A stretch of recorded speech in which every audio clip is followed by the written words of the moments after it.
Hello, our wonderful subscribers. This is Active TV again for another fast and a quick update. Please subscribe to the channel if you are not yet subscribed, and please do not forget to turn on the notification bell.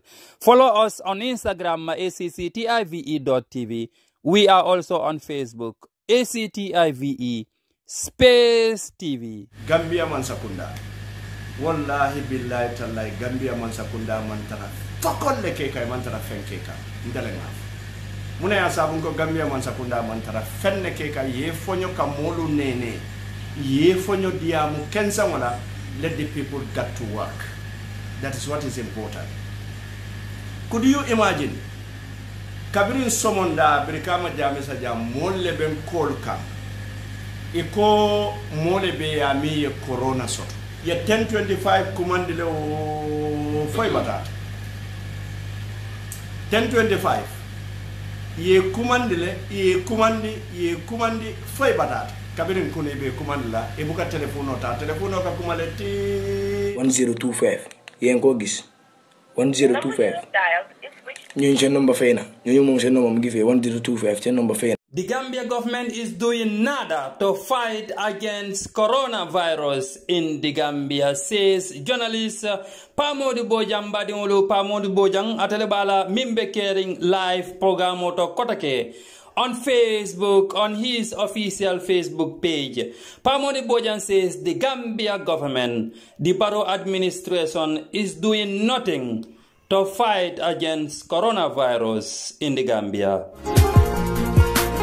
Pamodi Bojang, the journalist, says he said this because there was a victim in Brikama. They tried to call the number 1025, but the number is not responding. Nobody is answering to that call. Mbadingolu Pamodi Bojang koniaje anyeng kumofo ko Mansakunda imanter parering apurka coronavirus ka kele Gambia banko kan ako kadung coronavirus isobita ko modolan miyalon ko ika sintomol mul befo totol niji balia anim balakandol kundimeo ika befo komi walle ka ke coronavirus la sintomol ti nolbe munna isalon ko mari asekeno coronavirus le bala bari ko ibe nomba kumandikan 1025 kabirin kunung imam mo sotono mumbe jabila abala fa warata walatna Pamodi Bojang ko the Gambia government under President Barrow, the Barrow administration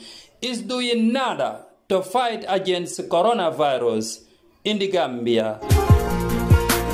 Pamodi Bojang is in line with famous comedian in the Gambia. Mbadingulu famous mi alonko atafanam comedian ul the Gambia banko kang afana nyim fole nung ko 1025 never respond to the calls. Afalendi Pamodi Bojang fana yo tonya ndi ko 1025 iko mole accuse ko tonya imete kumandikane ime sotono 1025 imuka sotono. This is all I have for you today. Pamodi Bojang, journalist Pamodi Bojang said the Barrow administration is not ready to fight against coronavirus in the Gambia. Active TV update. Wallahi billahi tallahi Gambia Mansakunda mantara. Fakon lekeka mantara fenkeka. Ndalenga. Muna ya sabunko Gambia Mansakunda mantara fenne keka yefonyo kamolu nene. Yefonyo diamu kensa wala. Let the people get to work. That is what is important. Could you imagine kabirin somonda birikama jamesa jam molle ben kolka iko mole be ya mi ye corona soto katu all the symptoms mi alon ko wole for radio ko na nin dinkirado to ko mole bi je mi alon ko wo symptomol be develop e abe totola abuki nijino e abe bulu akobe ko yare mbake nsafu kabirin kunun ne nin datete kabiri wo kunu ye 1025 kumandile o foy bata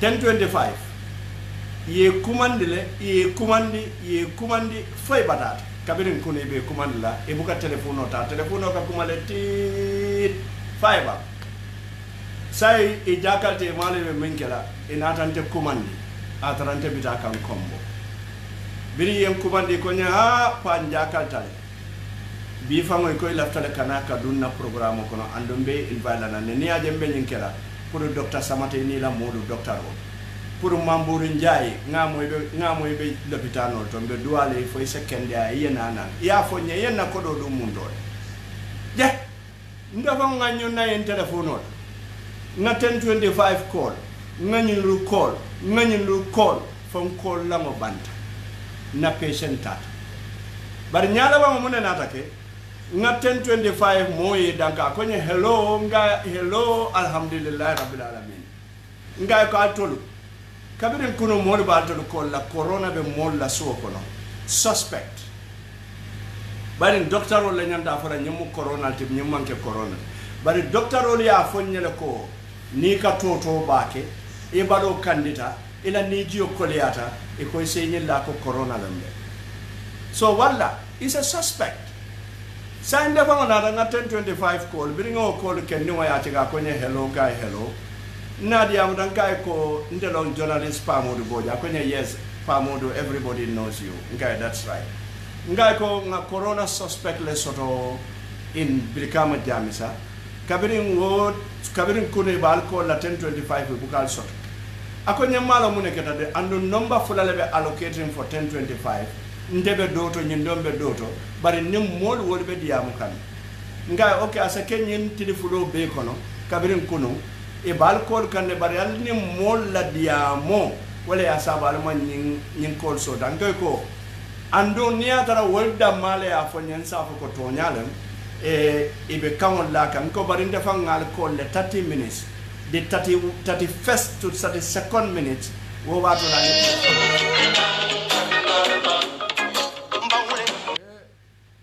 Wato le telefono nyin chika so bila telefono chika ngai ko sai nga suspect le soto jamisa akonye ko ha barialo mbatu ngedi nyin donna nebi atemang kamo moy bake ayendi dola biri wonata Mr. Jiba nadia mudangai ko ntelon Pamodu Boja molle bije mini alon ko they are very much concerned corona virus suspect le be bulu suoko. So therefore, mbato na admin no nyem mo kalanta wol mene alon ko kanyim to maneli keten sako nyem for Chinese so lomba for arabo lo nali ya jalke delete alke block haka so lom ha alke block so birin ango be fire yalon mimbe 1025 ay mune fonni akonye ko ibe advice la minna afoye moto taitan demban clinic bakaw ibite check la wol don gaje my brother nga ntolka mi moy radio to first lady yaf president Barrow yaf minister be yaf radio be ba foka e ko ninyi ya momo mutay kana ta dawda si 1025 kuma ni bine kamala akonyo mu follow to the moto ten tol bulu sign. Can you imagine? Can you imagine?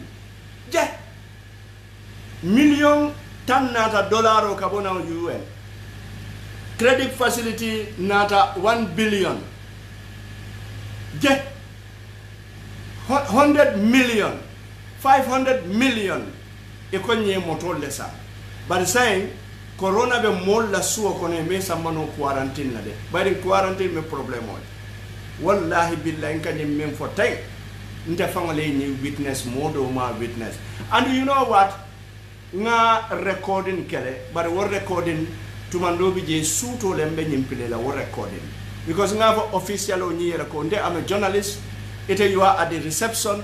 It's not about you, it's about the organization, it's about the government, it's about the health sector. But guess what? Yara fang nyinkodol min be fotate Mambour Ndiaye ka fo nga moto lesang nga fenko lesang nga ambulance lesang Dr. Samate nyolo ha yara fang nyinul be mu 6 and 9 net 6 and 9 nemi yelamandi wakake wallet baroda matende barola yendo kulal be mu 6 and 9 wallet killing won lebe economy yalon ko isilata alal ñin man sila alala de wallahi billahi tallahi ñun le amara fo ala mu talin wote ala manke talin wote ala be kukelal wallahi albalon na la mo be femo manke ke je radio amunda adelka advertisement o adelka kankularo min di banko molu la wobe mu false news lati fake news alka min fo banko mole nin corona mi muta siya kanata kana move 1025 kumandi bine kamalal 1025 ko moto te to bul police ko moto te bul doctor ko moto te bul 1025 ko moto tabul state house fan ko moto tabul sai moto dele